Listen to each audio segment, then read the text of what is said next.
everyone! If you're new here, then welcome. I love sharing recipes with you. And if you've been here before, then welcome back. Today we're going to make the ultimate guilty pleasure. I want you to imagine this before we go to the video. A pie filled with brownie, and that brownie filled with Nutella. Like, it doesn't get any better than that. As always, if you want to see the full recipe, you can click on the link in the description below, which will take you to the blog. And there you will find lots more recipes. So now let's go see the recipe for this ultimate dessert. The first thing that we need to do is the crust for the pie. Mix soft butter with sugar until it's very creamy. We then add an egg and mix until it's fully incorporated. Then add in some salt and finish with the flour.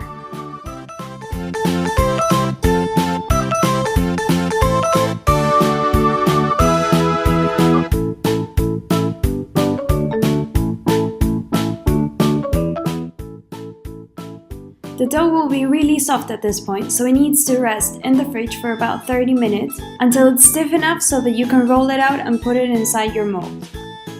Make sure to flatten it out so it becomes cold faster. This dough is really delicate because of the amount of butter in it, so make sure that you use a lot of flour, and every time you roll, make sure that it's not sticking to the table.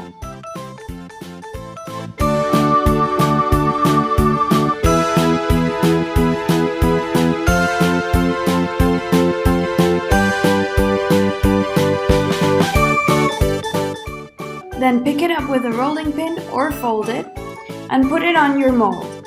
It's important to lift the sides to make sure that the dough goes all the way into the corners, and also press a bit against the edges so that you get a nice design from the mold. Now we're going to blind bake this crust. Blind baking serves so that the dough doesn't contract inside the oven. Put together 3 layers of cling film. This will help you remove the baking beans afterwards.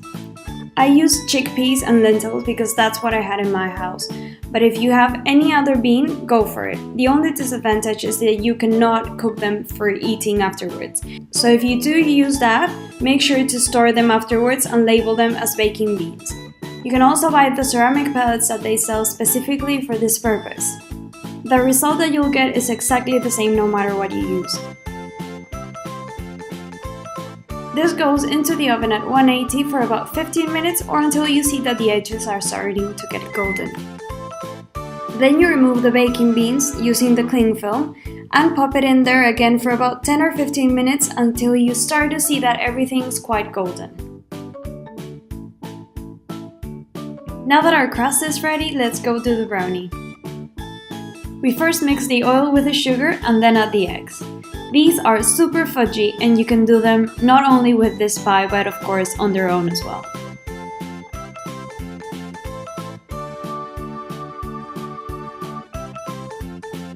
Now we add the cocoa powder and salt and mix until it's nice and even.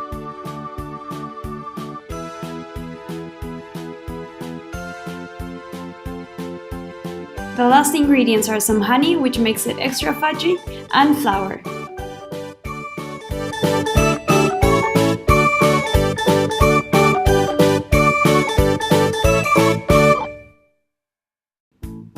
Pour more or less half the brownie mix into the crust.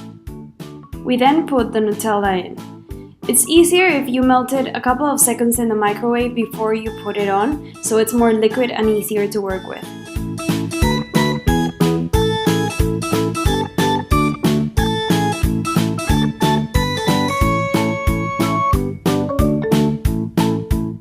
Finish with the rest of the brownie mix and it goes into the oven at 160 for about 40 minutes to an hour, or until you can put a knife in and it comes out dry. The knife will have some Nutella on it, but make sure there's no dough.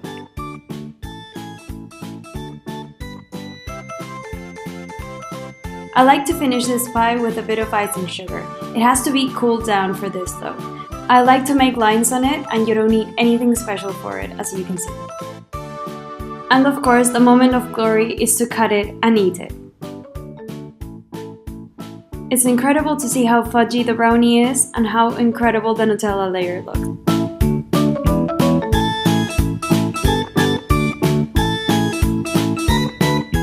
I hope you like that video. If you did, please don't forget to put thumbs up. You can also subscribe to the channel so you don't have to miss any recipe that I post here. If you do make this recipe, don't forget to send me a picture. I love to see what you cook. You can find me on social media, Facebook, Pinterest, and Instagram as Cravings Journal.